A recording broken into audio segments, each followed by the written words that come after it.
জনাব নাসির, একটু খেয়াল করেন, ধরেন ধরেন এনসিপি বলল আওয়ামী লীগের নিযুক্ত প্রেসিডেন্টকে চাই না, এনসিপি তখন জন্মায় নাই, বিএনপি বলল যে না ওকেই চাই।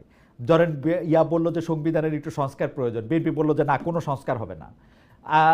ধরেন যাই বলতেছে, ধরেন বললো যে এইটাকে এই করতে হবে, সেইটাকেই আসলে বিএনপি বিরোধিতা করতেছে।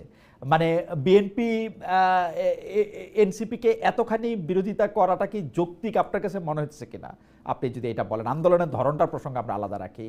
মানে বিএনপি কি নতুন নতুন ফ্রন্টে সংঘাত যুদ্ধ এগুলি খুলতেছে কিনা, নাকি কেউ কেউ যে বলেন যে ঢাকা একরকম, বড় বড় মহানগরগুলি একরকম, ঢাকার বাইরে বিভিন্ন জায়গায় থানা উপজেলা শহরগুলিতে এই টেন্ডার, চাঁদাবাজি, কলেজ স্কুলগুলিতে সিট, সেগুলি নিয়ে বিএনপির সাথে এই জুলাই আগস্টের আন্দোলনের, বৈষম্য বিরোধী ছাত্র আন্দোলনের একটা সরাসরি সংঘাত হচ্ছে বলেই সেটার প্রভাব পড়তেছে সারা দেশে?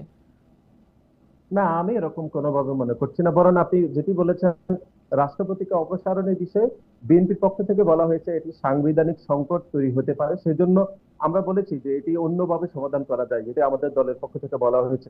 আর আপনি সংবিধান সংস্কারের বিষয় বলেছেন, আমাদের দল তো বলছে এটি সংস্কার প্রয়োজন রয়েছে, কিন্তু প্রক্রিয়াগত বিষয় বলেছে যে এখন যেহেতু সংসদ বলবৎ নেই, সেহেতু সংবিধান সংস্কার করতে হলে নিশ্চয় সংসদ লাগবে, অথবা বাকি যে সংস্কারের বিষয় সেখানে বাংলাদেশ জাতীয়তাবাদী দলের সাথে নতুন যে রাজনৈতিক দল গঠিত হয়েছে অথবা নতুন যে ছাত্র সংগঠন গঠিত হয়েছে তাদের মধ্যে কোনো বিরোধ আমি দেখছি না।